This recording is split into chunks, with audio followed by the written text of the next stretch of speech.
the recording button right now on this. So we're going to record this for those of you who want to share this with people in your offices or colleagues or anything like that. We'll post this up on our website as a recording for you to watch. Also, too, we will be monitoring questions, so that's what I'll be doing today. So if there's any questions, go ahead and enter them in the question and answer box, and then Brian will pause from time to time. We'll check for questions, and then we'll kind of save some time at the end to answer any questions that come through. So with that, without any more further ado here, Brian Collins, go ahead and take it away. Good morning, everybody. Thanks for being here. We'll go ahead and we'll get right into it. So photographing your lighting projects. So first of all, why photograph our lighting projects? Okay. Good photos are going to help you sell. That's the bottom line. Okay. So they provide impact, and they will give you, they will communicate your vision and provide emotional impact. So especially if you can get good before and after photos, that's where you're going to get a good emotional impact. Okay. That's what we're after. All right, so good lighting photos are going to help you market and sell lighting designs and projects. Your website hopefully will be loaded with photos of your projects, not photos of projects that other people have done. You can even wrap your vehicle in images of your lighting projects. You can create a electronic portfolio. Print portfolio is sort of a forgotten art, but I've gotten a lot more into printing, and there's something about holding a physical print, something special about it. We're so locked into looking at things on electronic screens, whether it be your computer, your phone, your iPad. There's something special about a print portfolio, so let's not forget about that. And of course, you can use it in social media as well. All right, so before we get into the actual discussion of photography, let's define what we do as lighting designers and photographers, right? So successful lighting designers are visual storytellers. We're artists, right? Photographers are as well. So designers, lighting designers paint with light, and photographers capture light. That's essentially what we do, right? And from a sales perspective, we need to communicate our vision, and sometimes it's hard to communicate visually. So how do we do that? Okay. So what are we selling? We're selling art. We're selling lifestyle, good feelings. Art is intrinsically emotional, and that's where we sort of want to elevate our sales conversation and get some emotion into the conversation. So don't be a fixture salesman. Okay. So how do we communicate our vision? From a lighting perspective, there's two ways that I know of, right? That's either through lighting demos that are very, very powerful sales tools, and photography is the other way that we can communicate our vision, okay? So we're here to learn the photography piece of it. All right, so what are we selling? We're selling, I think I went backwards. Okay. So good lighting photos will help the client see your design and help you communicate visually, okay? So let's analyze some photos. Let's start with some bad ones. I think everybody could agree that this is not artistic, right? This is a pretty bad photo. Let's get into this. So this design, so here's another bad one. This is just a better version of the one before it. But some obvious issues with this, right? So the lighting design, first of all, is lacking. So if your design is lacking, no amount of good photography or post-processing is really going to bring it back to life. The best you're going to be able to do is show how bad the design really is. So the design is a little lacking here. But in addition to that, let me pull my cursor out, my little laser pointer. You can see that this house is definitely not level, okay? So that needs to be fixed.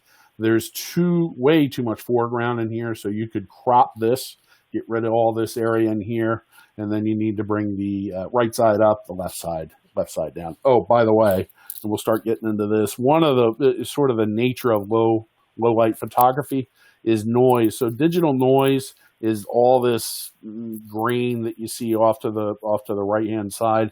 That's what we call noise, and it kind of comes with the territory of taking low light photographs. Okay, so here's another one: bad composition. There's really no story here. It's very difficult to tell what we're looking at. That's why you see the question marks. So the design is lacking, too much foreground. You've got some dark areas up in here, followed by some really light areas. So this is hard for your eye to latch on to anything. Okay.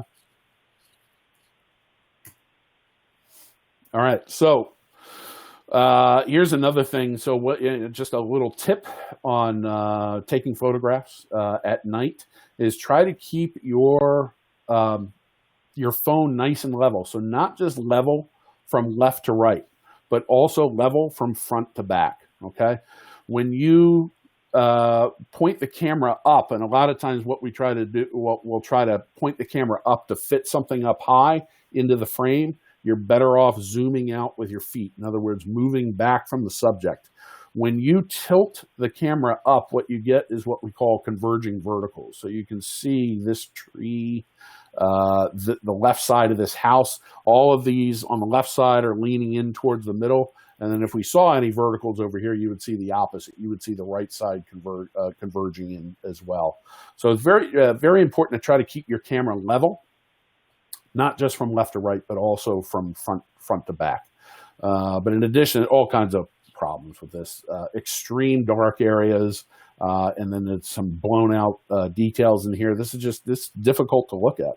Way too much foreground, dark foreground. So some definite obvious problems with this photograph. Getting a little bit better. Still, from a lighting design perspective, it's not super compelling, but it's a little bit better than some of the ones we looked at just before. But there's still some fairly extreme changes in brightness from dark to pretty bright. That's tough to look at. This tree over here, extremely, extremely hot. And then again, now this is the right thing to do, by the way, in terms of what they did here was they backed out. In other words, they zoomed with their feet in order to fit this house into the frame and not tilt the camera back. You've got at least nice straight verticals here, right? And don't be afraid. So the point here being, don't be afraid to crop. When you do that, that's gonna leave a lot of foreground. Sometimes that foreground isn't needed, and don't be afraid to crop that out instead of trying to fit it in by tilting the camera up. Okay. So they got something right here. Okay. So getting a little bit better, but we still have some hotspots that are very distracting. And so this is an exposure problem. There is almost no amount of Photoshop or post-processing that is going to bring this back to life. These are called completely blown out highlights.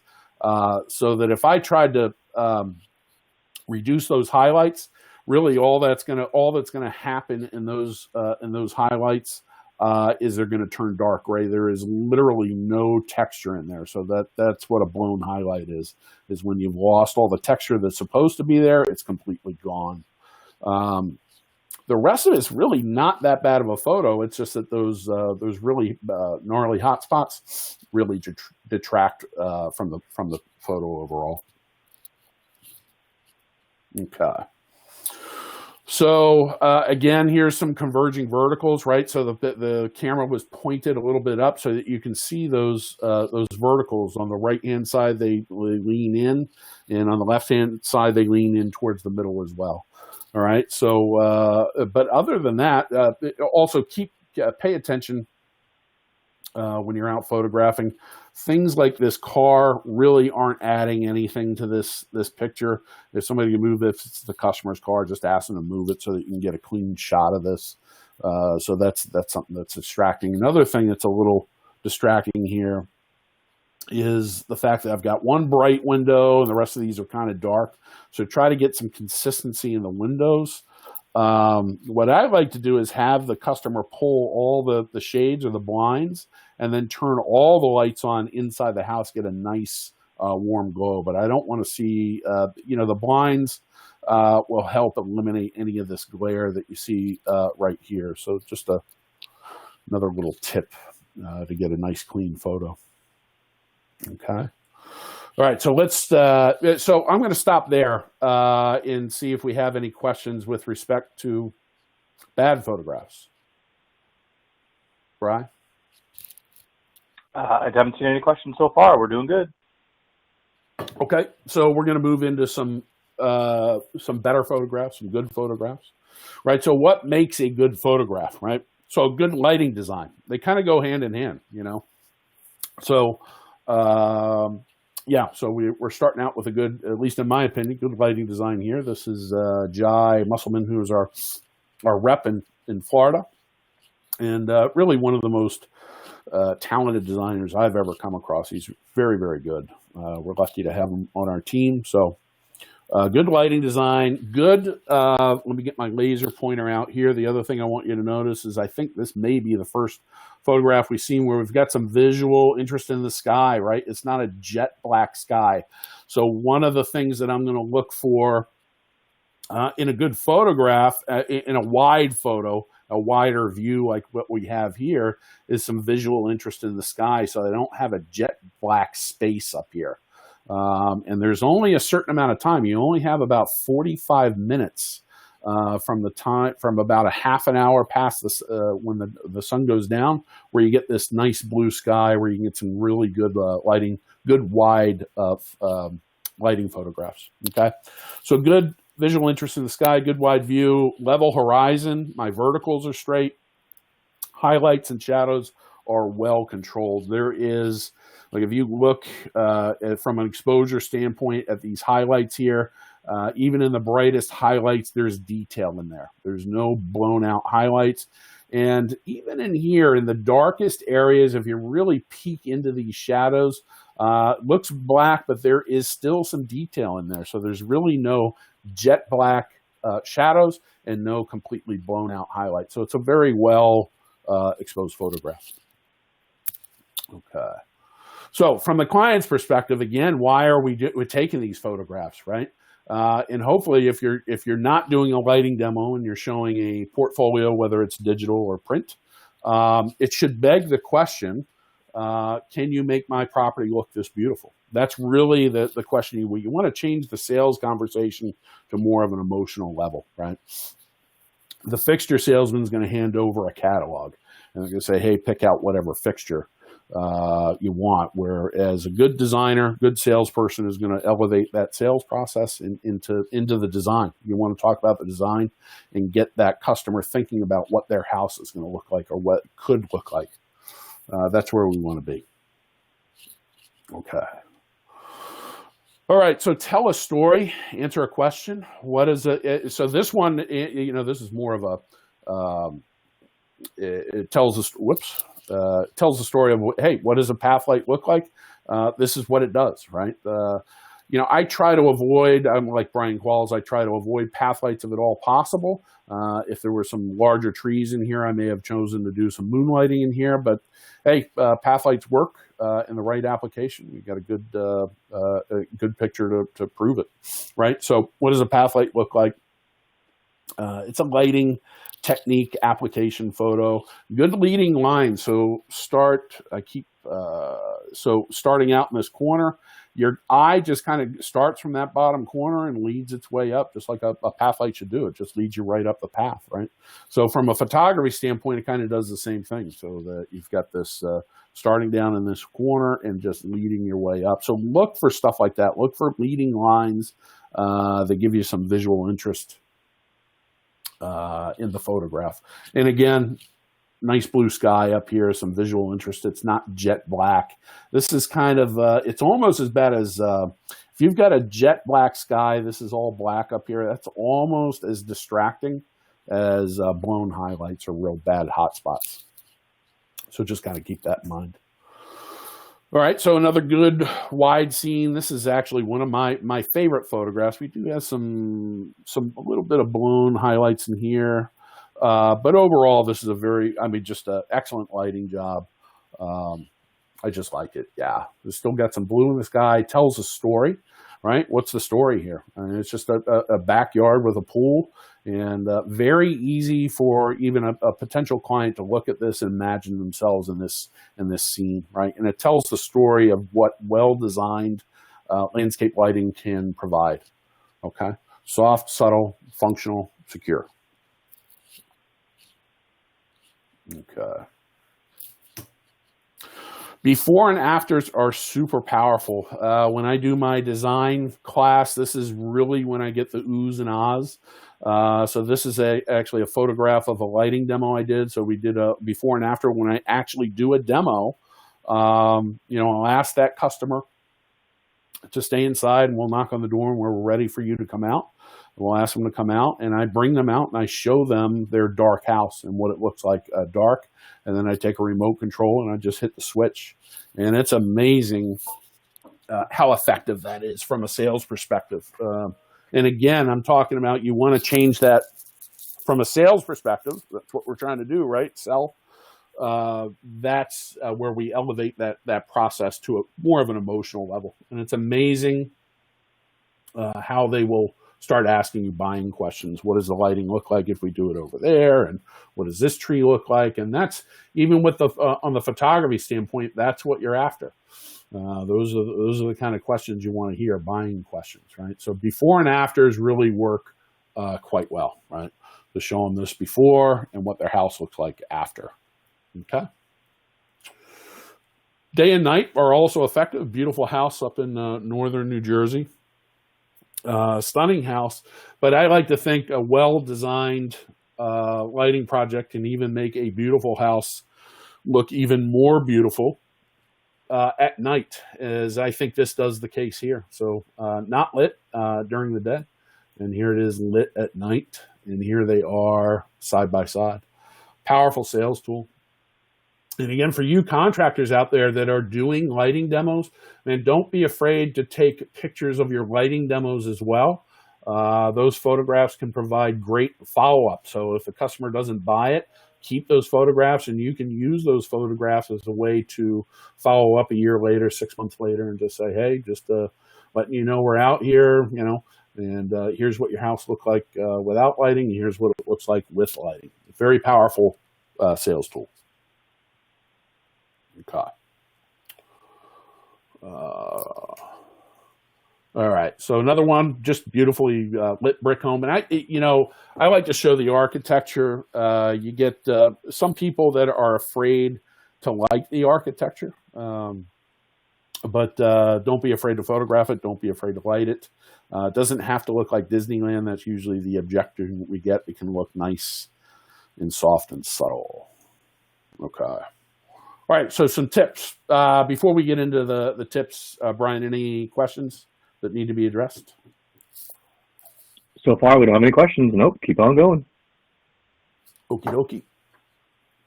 So keep your camera level. We kind of already went into this, right? Keep your horizon level. This is slightly easy to fix, and we will go through towards the end how to process a photo. But keeping your horizon level is pretty easy to do in camera. So if you can, the more you can get right in camera, the better off you're going to be. So try to, hopefully, don't be this far off. That's not good. So keep your camera level left to right, as well as front to back. Front to back is more important, actually.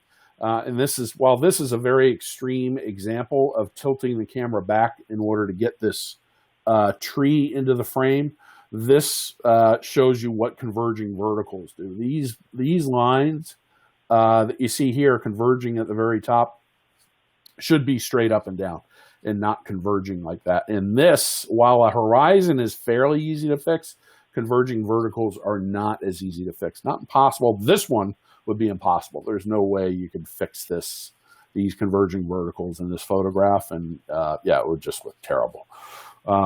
So just be aware of that. You want to keep a camera level in all ways, left to right and front to back as well. Okay. So let's talk about composition, right? Not everything has to be centered, especially the horizon. So don't be afraid to crop. So again, if we look at this photograph here, your horizon is not dead center, right? It's your horizon is really located right down here. And if you think about, in photography, there's a rule of thirds. So if you take and you divide this into thirds, both vertically and horizontally, you really want all your interest at those little third marks. Now this is really kind of at the quarter mark, but in my mind it just kind of worked better for this photograph. But this photograph works well. It shows the height of the trees relative to the structure over here. You know, don't be afraid to off-center things. But in order to, or not center everything, that's really the point I want to try to make. But in order to get this photograph right, means if you looked at the original photograph, there's a whole lot of foreground that was in this picture that is just cropped out. So don't be afraid to do that. So rather than getting closer to the subject, tilting the camera up to get the height of these trees, the right way to do it is to move back in the scene as far as you can and keep that camera nice and level so that your verticals stay nice and realistic and straight, just like this. That's what you want. Okay. Look for multiple viewpoints. So I'm getting ready to show you here is one project that I photographed with Jai, again in, I can't remember where, I think this is Sarasota, Florida. So multiple viewpoints, right? So we've got one viewpoint where, so the viewpoint is where you're standing or where you're viewing the subject or the scene. So from across the pool looking in. And now a little bit closer, we're inside of inside of that little seating area, looking into the scene here. And then when I flip the screen here, we've got yet another viewpoint, right? So look for multiple viewpoints and get some interesting ones. Okay, so at least three, and I know that I actually have more than that on this particular house, more viewpoints than that, but. Composition, moving more through composition. Don't be afraid to get detail shots too. Not everything needs to be wide. So there's a beautiful water feature sculpture. Moved in close to it. This is actually a picture again of a lighting demo turned into a sale. But moved in close. If you look closely at it, this is another one that gets oohs and ahs. The water dripping down because of the reflection of the sculpture. Looks like dripping gold. Yeah. Detail shot. Not everything has to be super wide. Look for interesting vantage points, right? So interesting viewpoints. So here we are looking over the railings of a deck. You see the stairs down below. It's just a good overall scene, but looking down, just a unusual vantage point. So look for those, you know, don't be afraid to, you know, put your camera up and say, hey, these are digital photographs. It's cheap. It's not like we're having to develop film here. So if it doesn't work out, it doesn't work out. It doesn't cost you anymore. So unique vantage points.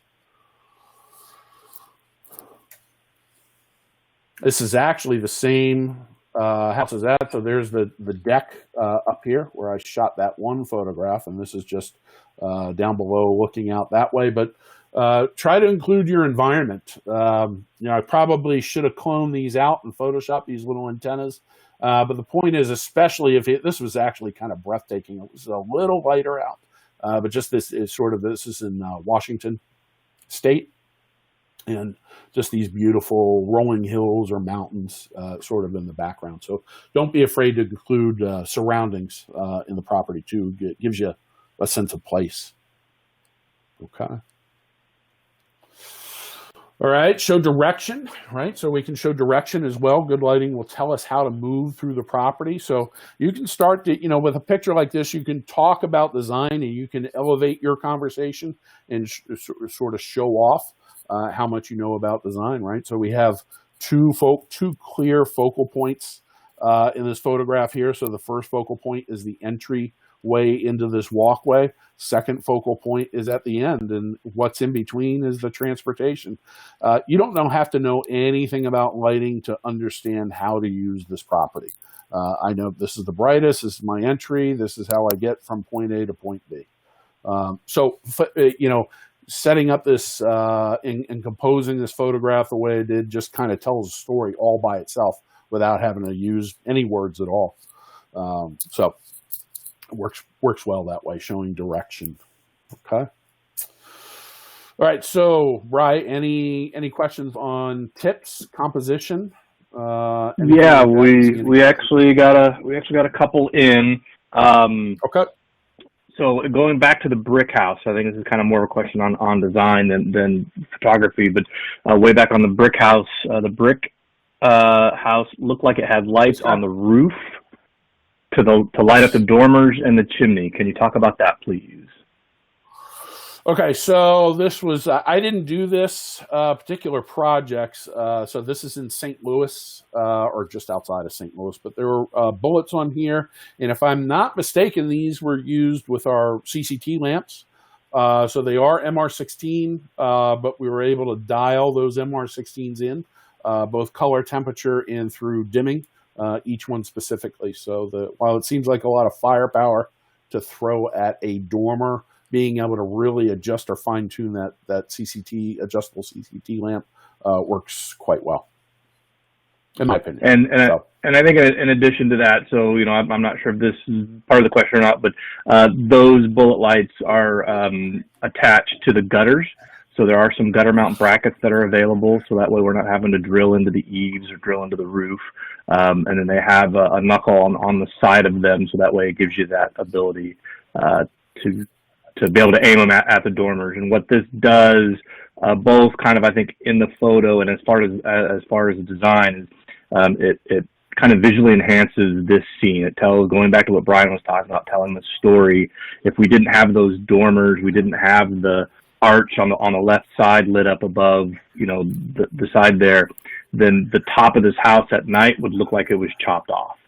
So this kind of completes the whole scene and brings it in. And a lot of people, what I say in my classes, a lot of people don't look above the brim of their hat. They're so focused on the ground. They're so focused on, what's at eye level, that again, zoom out with your feet, as Brian says.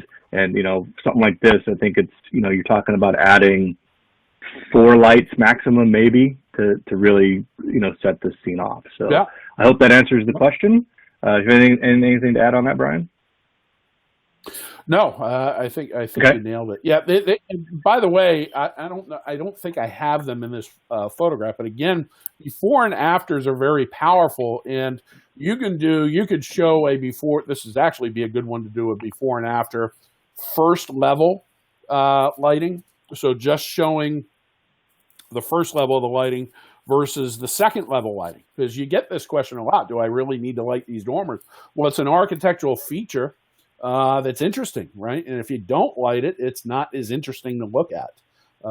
So if you were able to do it in a way you can eliminate these lights up here, show it just the first level, which would look good. It just shows that lighting these dormers, lighting the brick in this chimney is sort of the cherry on top of the design, right? It adds another element to it. So, yeah.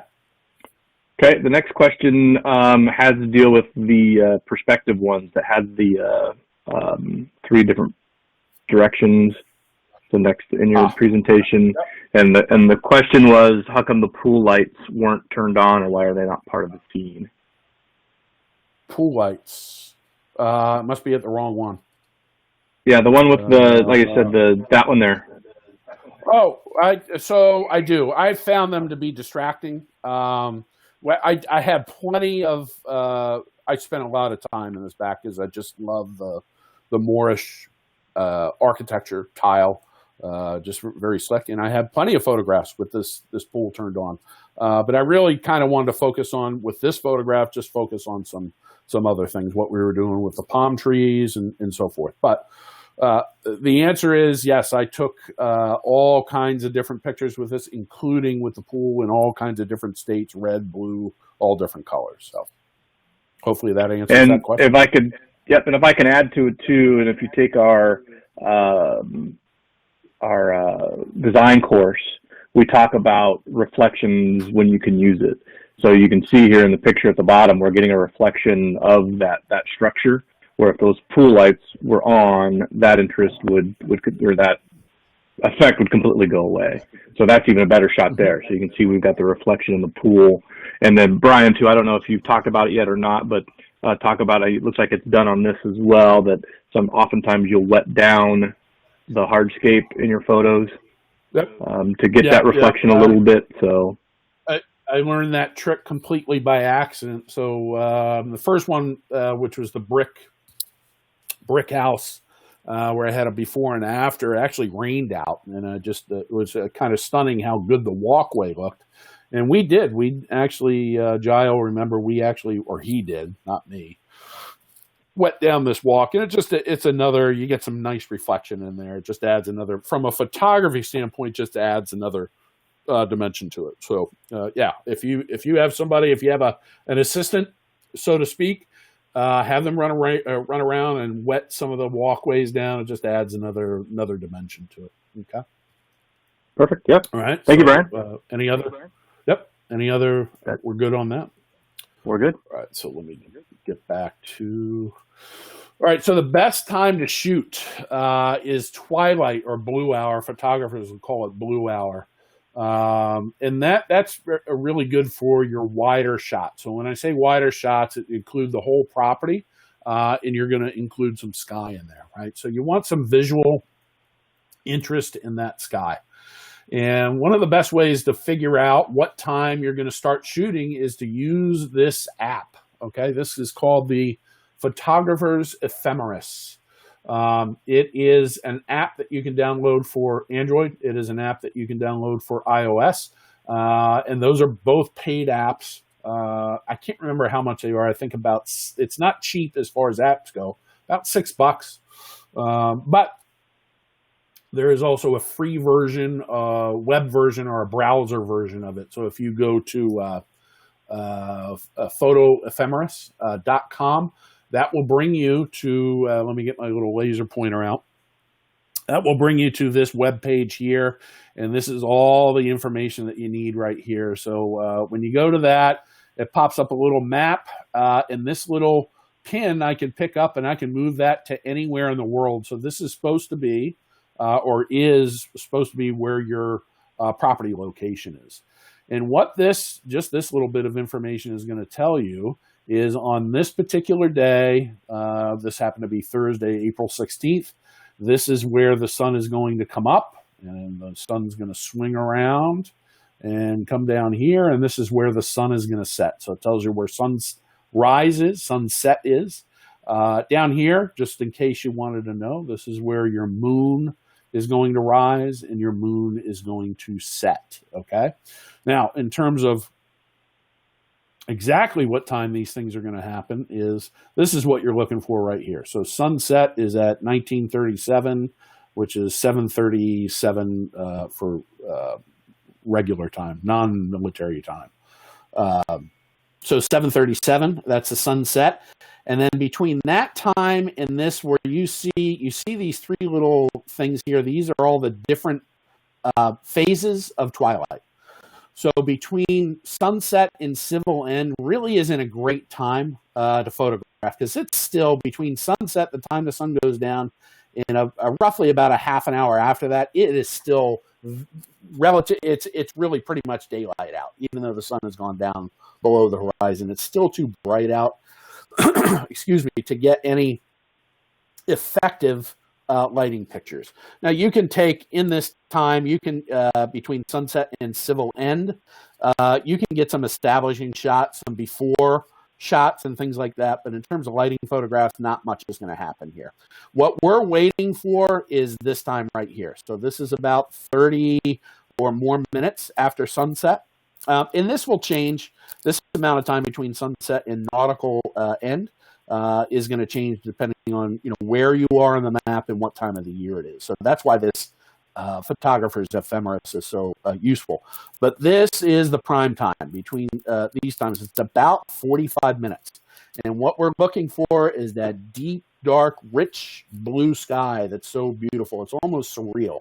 And to get visual interest in the sky, this is the time that we're looking for. So it's about a half an hour after sunset, and you have about 45 minutes or so to keep that blue. And of course, the deeper you get into night, the darker that blue is going to get. Okay, and then once you get past this astro end, it's nighttime. All right, so your sky is only lit by the moon, whatever phase the moon is, and in the stars, and that's it. Okay, so very, very useful tool. And even from I am a photographer, so I take pictures of all kinds of other things. This is an app that I use almost on a daily basis. I love, love, love this app.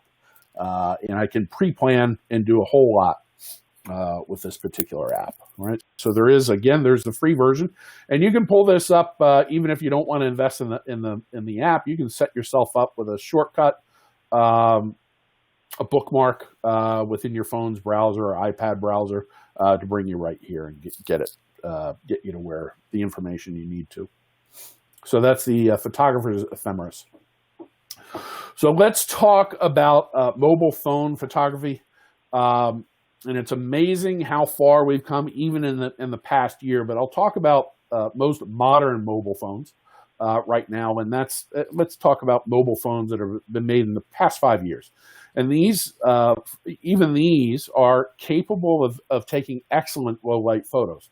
However, in order to get a really, really good photo, you have to stabilize that phone, meaning it has to be put on a tripod.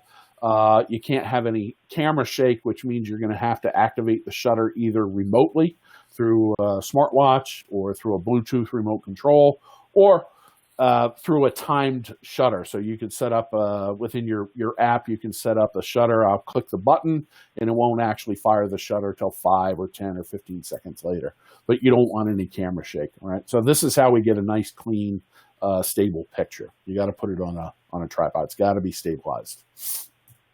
Okay, so here is a very inexpensive tripod. I don't have any personal experience with this, but this is just a quick search on Amazon. It looks to be, it's got some good reviews here. In fact, 5 stars, 33 bucks. Looks to be a pretty stable platform, and it's got a little head on it that looks like it'd accommodate pretty much any phone. Little jaws in there. So invest in an inexpensive tripod if you have a mobile phone that's 5 years or older. So that's your, or 5 years or newer. So some recommended apps. I am an Apple guy, so I can only speak personally from personal experience to these apps in iOS. But Slow Shutter Cam is a really good app. That was my go-to. But Hydra, Procam, and Adobe Lightroom are also good apps. So if you guys want to take a sort of a screenshot of this, these are my recommended apps for iOS or Apple. Okay, and then again, I'm not an Android user, so I don't have any personal experience, but I did do a quick Google search, and these are sort of the 4 that kept coming up on a regular basis for low light: Better Camera, Illumis Light, Night Camera, and Adobe Lightroom again. Okay, so that's Android. Now, let's get into the very newest phones because they are very exciting. So the newest phones have a mode, whether it's Android or Apple, will have a mode in it called night mode. And it is absolutely amazing what you are capable of doing in this night mode. So it has very, very good low light capability. It's basically what it is computational photography. So what that means is this night mode is not really a huge upgrade in the hardware, so in the lenses or the sensor or anything like that. It's really a software advancement. And so what these things is doing is when you go to set up a picture on the iPhone, for example, you go to set up a picture in night mode, it may take 20 or 50, I don't know what the number is. It may take 100 photographs in that span of time that you're holding the camera there. And then what it's doing almost in an instant is comparing all those photographs, getting all the noise out of the photograph, lining everything up to get you a really clean, nice detailed photograph. So it's computational photography, but it allows you, here's the really cool thing is, it allows you, even if you don't know a lot about photography, it allows you to take low light photographs handheld with no tripod. So it takes all the technical know-how out of the equation, to where you know, if this was 10 years ago, you really had to have some seriously expensive equipment and know what you were doing in order to get a good, clean photograph. And that's no longer the case. So even if you're an amateur, you can take very, very clean photographs, and you don't have to worry about the technical end of it. All you really have to worry about is composing your photograph well, and that's it. That's what it's been reduced to, which is great as far as I'm concerned. So here's just a screenshot of DXOMark. Is a fantastic company. They rate and test lenses and sensors, and one of the things that they test is mobile phones, and they have a very specific score called a night score, where they rate these phones in the different in how well they do it in this night, quote unquote night mode. I recognize that there are a lot of phones in here that you may not even recognize, and some may have even had some bad press, which is Huawei. The point is, these things obviously take some very good night scores. But again, I have the Apple, this is the phone that I have, Apple iPhone 11 Pro Max. Rating is 53. It's towards the bottom of the scale in phones that do have night mode. And I'm going to tell you right now, this Apple, the Apple phone is absolutely excellent. So anything in this range and up, you're going to be fine on. So whether everybody knows the Samsung Galaxy Note 10 and the S10, both supposedly are better than the Apple iPhone. So they take excellent photos, professional level photos. And matter of fact, I'll show you a couple of these from my iPhone 11 actually made our catalog. So they're good enough to make a professional catalog. So this is, and I'm pretty sure I didn't even process this one at all, but this is, so right out of the iPhone 11 Pro Max, good detail. I get it. It's not the most impactful photo because this is more of a, hey, what does this specific path light look like? And that's what it is. So it's an application photo. But if you were to zoom in on that, very little noise. And this is what I look at as a photographer. I'll look for how much noise is in these areas here. It is super clean. This is a very clean photograph. Good detail into the shadows. Nice, clean, sharp photo. It is absolutely amazing to me that you can do this handheld without a tripod. That's absolutely amazing stuff to me. That we've jumped that far to be able to do this kind of stuff. So here's another one out of the iPhone 11. This is my local dive bar down the street called the Alibi Room. But this is, so we hung some bistro lights in here, and this is just an iPhone photo, handheld, pretty much right out of camera. I think maybe minimally processed. I think I brought out some of the blue in the sky. That was about it. Another iPhone. This one made it into the catalog too, and I did process just to show you the no processing. So over to the left here is right out of camera, no processing at all. Little bit of noise, a little bit of grain in the sky.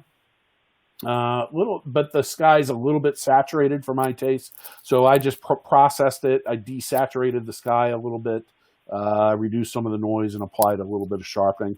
Not much of a difference between the two. I just happen to like the one on the right a little bit more. But pretty much a clean without any processing. I mean, such a usable photograph that you can easily process it into however you want to. Very nice. So Jason Schaunebarger, my counterpart in the Carolinas, provided me, he's got a Samsung Galaxy S10 that does an excellent job as well in night photos. So this is out of the camera, no processing whatsoever. Just an excellent, clean photograph. Okay. So there's some even compositionally, it's very good, but just some things to pay attention to. Again, the cars generally aren't going to add a lot to the photo, so get rid of these. I wish the lights were turned on in here. Okay, get a nice glow in here. But, in terms of technically how good this photograph is, and this is really nice. There's no real blown highlights in here. Straight out of camera, that's a excellent photograph. So here's Samsung Galaxy S10. Again, right out of camera, no processing. Obviously, again, some compositional issues here. Horizon not level, slight noise issue in the sky. A little bit too much foreground. And the highlights are a little bit hot, but not out of control. So this photo, what I'm going to attempt to do now is I'm going to bring you through a processing process live. I think I'm at that point. So if you give me 1 second, let me set up. I'm going to take you through a processing that photograph on my iPad. So just bear with me one moment.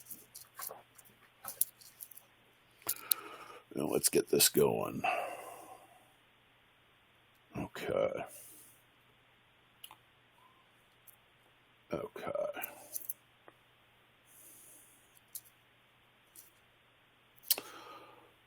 All right. So can you guys, Bri, can you see the what you're supposed to be seeing? Yep, looks good to me. Okay. So I'm going to bring you through some processing, and we're going to process that photo. So this is actually my iPad, and so here's the thing. I want you guys to, Snapseed is a wonderful, wonderful photo editor, and it's free. So just keep a note of that. It's Snapseed. It's available on Android, and it is available on iOS. The only thing that Snapseed does not do is address noise. And noise is when I process a photograph, if I see noise, that's the very first thing that I want to attack and get rid of before I do anything. Before I get into Snapseed, what I'm going to do is I'm going to open up that photograph in Apple's native app.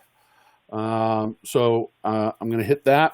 I hit the little edit button that's up in, you guys are going to have to sort of follow my cursor, but I'm going to hit the edit button.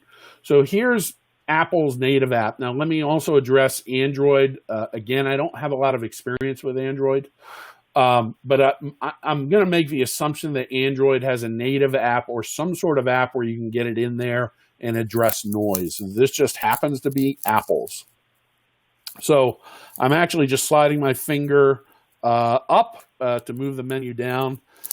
And you can see over here, I'm at noise reduction. Okay. So again, if I bring it down to 0, in fact, what I should be doing is, let me zoom in here so that you guys can see this photograph. So follow my mouse cursor. This sky, this is the first place you want to look for noise. And you can see that grain. That's what we call noise. Oh God, come on. Right now it's at 0. Now, what I like to do with these sliders is I'll bring it all the way to an extreme.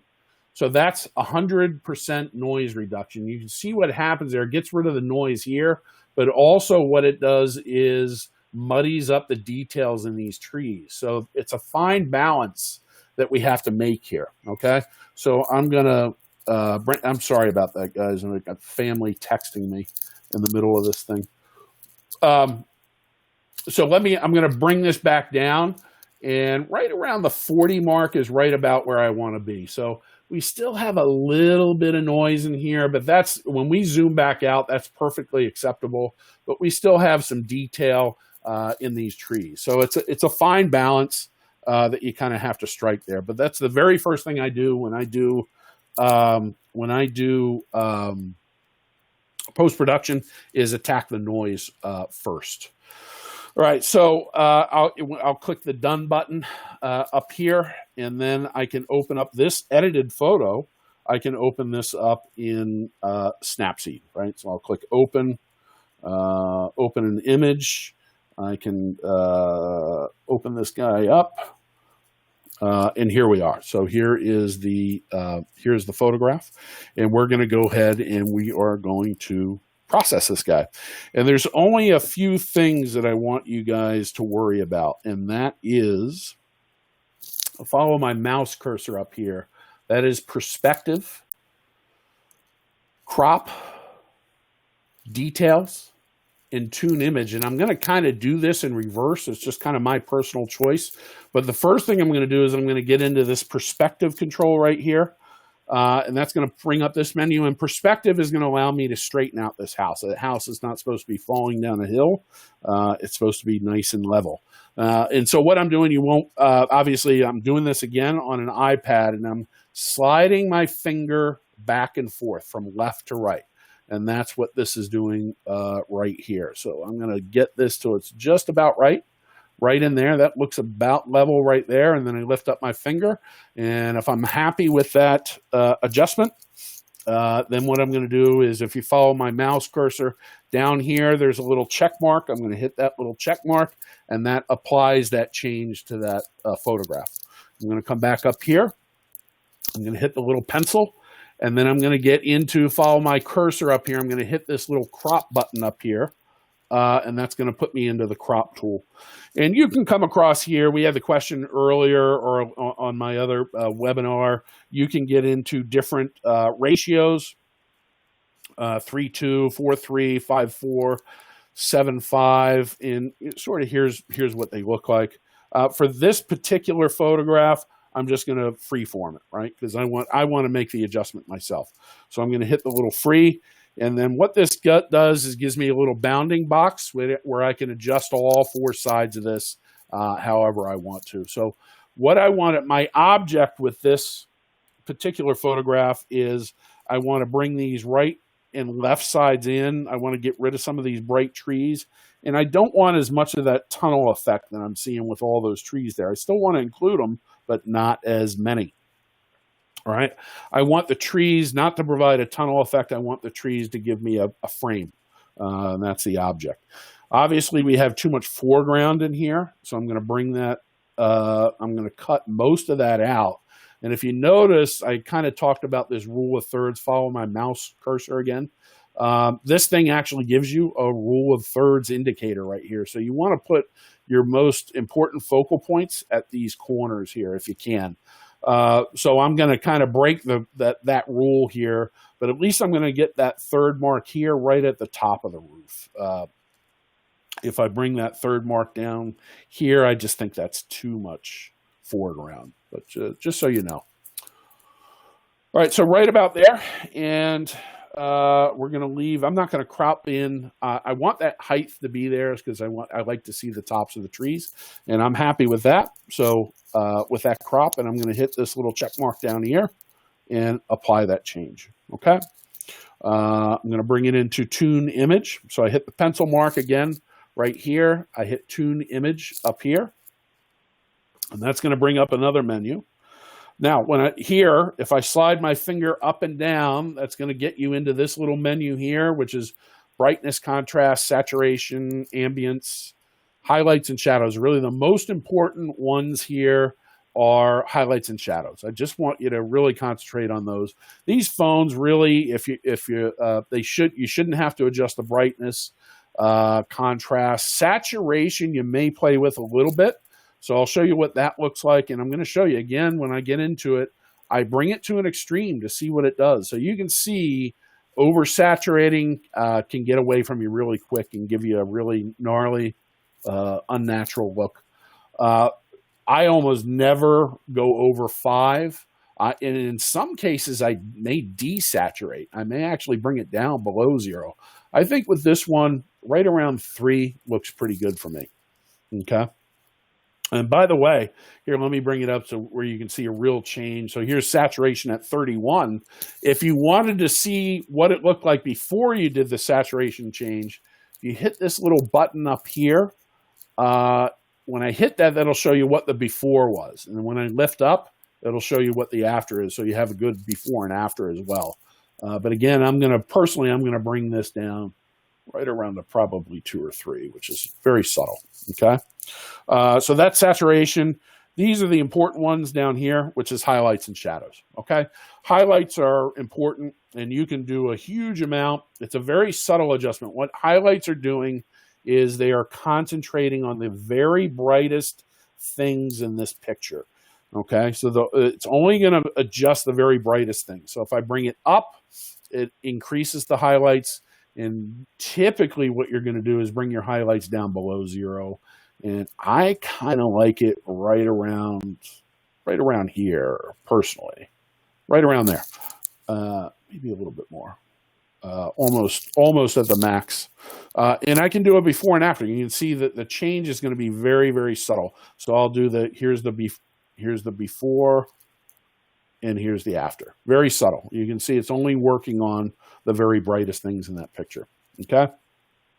Slide my finger up, and here are shadows. This one, I'm going to be a lot more light-handed. I'll show you what an extreme looks. So I open up the shadows quite a bit, so that's revealing more detail in these darkest areas. But you can see if you go extreme, it not only reveals details, but a lot of noise, a lot of digital noise, and very unnatural looking.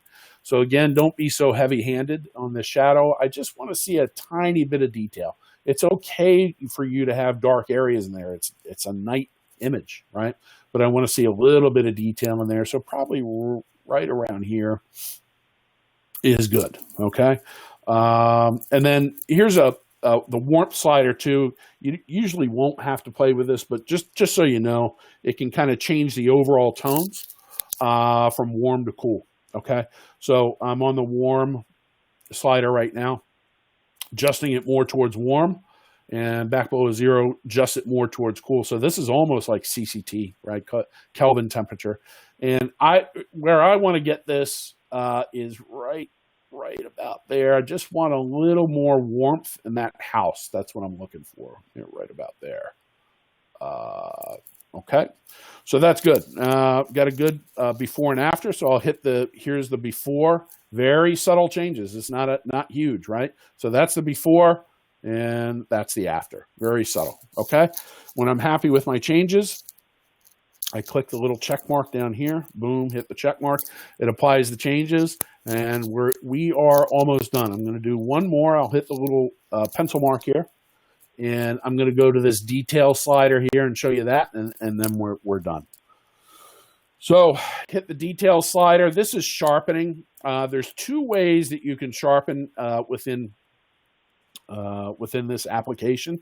Structure is the first one, and this one can get out of control very quickly too. So what this does, applies contrast into all the midtones. And I'll bring it to an extreme. Don't be afraid to do that so you can see what it does, but you can see how unnatural and funky that gets pretty quick. I never, to any of my photos, whether they're lighting photos or not, I never go over 5. And you can see in the upper left-hand corner, it kind of gives you the number. I never go over 5, and I'll probably just keep this one right around 2. The structure is going to bring a lot of the noise back too. And then go to sharpening. You have a lot more. You can be much more liberal with the sharpening. But what this is going to do is it's going to adjust the fine edges here, and it's going to make them a little bit more crisp. Okay, so I'm thinking right about there. One thing to look for is if you over sharpen, you'll start to get halos. Real weird looking halos, because what sharpening is doing is applying a little bit of contrast between these edges that it sees. And if you go too far, you're going to see a halo around there, which is very unnatural and weird looking. So be careful of that. But once you're happy with your sharpening, you can apply it. And then once you're happy with your photograph, you can save it. So within Snapseed, what you're going to do is to save it. You're going to hit this little button down here. It opens up a menu.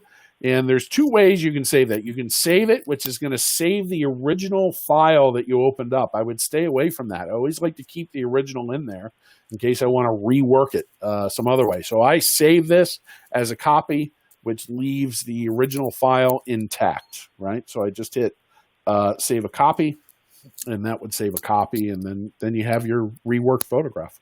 Okay. So that's now one thing I noticed, just so you guys know, because of this video, I'm basically putting my iPad through to my Mac, and then the Mac is going out to you. And so what you're seeing on this screen looks much more blurry and not nearly as detailed as what I'm seeing on my iPad. iPad is much more crisp. So that's just a function of the technology that we're using, just so you know. But I'll show you. Let me get back to my PowerPoint, and I'm going to show you the before and after on this photograph. So here is the before, right? Horizon is not level, slight noise issue. And here is the after, so a little bit cleaner. So hopefully this photograph shows up a little bit better than the video did. But there we are. We're at the end of our little presentation. Brian, any questions? Yeah, we'll start with the easier one first. So what is the noise feature called in Photoshop? Noise. Well, I can actually show you. It's funny. So here's Lightroom, which is, lo and behold, we've got the same photograph in here. So Lightroom is basically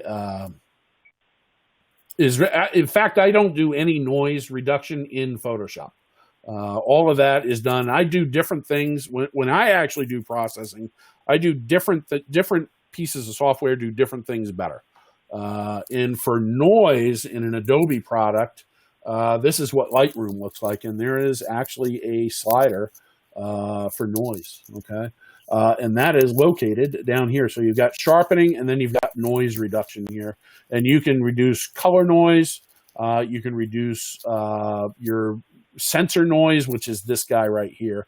But it's noise reduction. That's what it's called. There is a noise reduction here's what Photoshop looks like. There is a noise reduction filter, but I never use it. You can add noise, reduce noise. I just don't use it. And I say that I want to say that it doesn't work as well. To be honest with you, I'm just not in the habit of using it. But if you wanted to reduce noise in Photoshop, this is where you would do it. Reduce noise. Okay. So hopefully that answers that question. Sure. And then the other one other question was more regarding drone tips for lighting. So he says, I'd be interested in messages I should lay over my drone sub, slow pan movements, zoom ins, etc. Yeah. So if you have a drone that that's able to take low light images like that, you've got a much better drone than I do.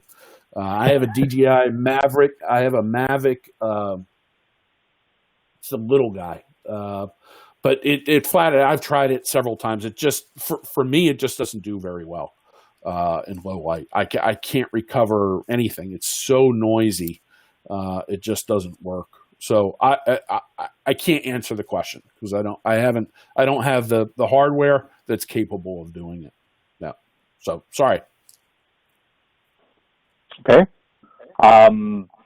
Yeah, that's it for the questions, Brian. So I don't know if you have any more to add or if that's the end. But we're open for questions. If anyone's got any, go ahead and pop them in. But Brian, want to close this out? Okay. Yeah. Let's we'll pull up. Yeah. Well, I'll bring back up my. If you guys want to contact me, I'll bring this little splash screen back up. So this has got my information. I'm in the Mid-Atlantic, so I've got New Jersey, south through Northern Virginia. My telephone number and my email address are right there. So if you guys think of any questions after we hang up here, feel free to email me or give me a call. I'm happy to help you out with any questions that might pop up going down the road. Okay? Yeah, we'll hang out here for another minute or two, just see if there's any last minute questions. But feel free to contact us at any time. And I want to thank you all for joining us. We ran a little bit over today, but I think it was some valuable information. And And again, I appreciate it. So, like I said, I'll just kind of hang out here for a minute or two and see if there's any questions. But I don't see any. Can you show the slide with the iOS app? With the iOS app, okay. Let's see what we got. Let me get rid of my iPad here. Let's see. Let's get. He wants just a screenshot of the app itself. Not sure. Can you expand? Yes, screenshot of the app itself. Okay. So this is a screenshot. I didn't show this in the actual presentation, but this is what it looks like. Or I can bring up the iPad again if he wants. But what's the question? Oh, the list of apps for iOS. Ah, gotcha. Okay. All right, so let's bring that back up. Where was that? So there's Snapseed. We are right. And again, we'll have this presentation up on our website here shortly, so you guys can run through it again if there's any questions or missed anything you want to kind of rework it. We'll have it up on our website and our YouTube channel.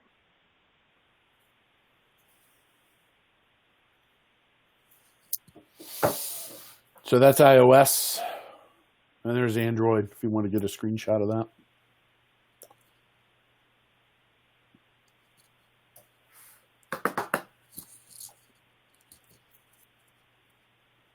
Okay. Well, we're going to go ahead and call. If any questions sneak in, we'll grab it. But I want to thank you, Brian, for the wonderful information, and thank everyone again for joining us. And have a great rest of the week. Thanks, guys. All right. Talk to you guys later. Bye-bye.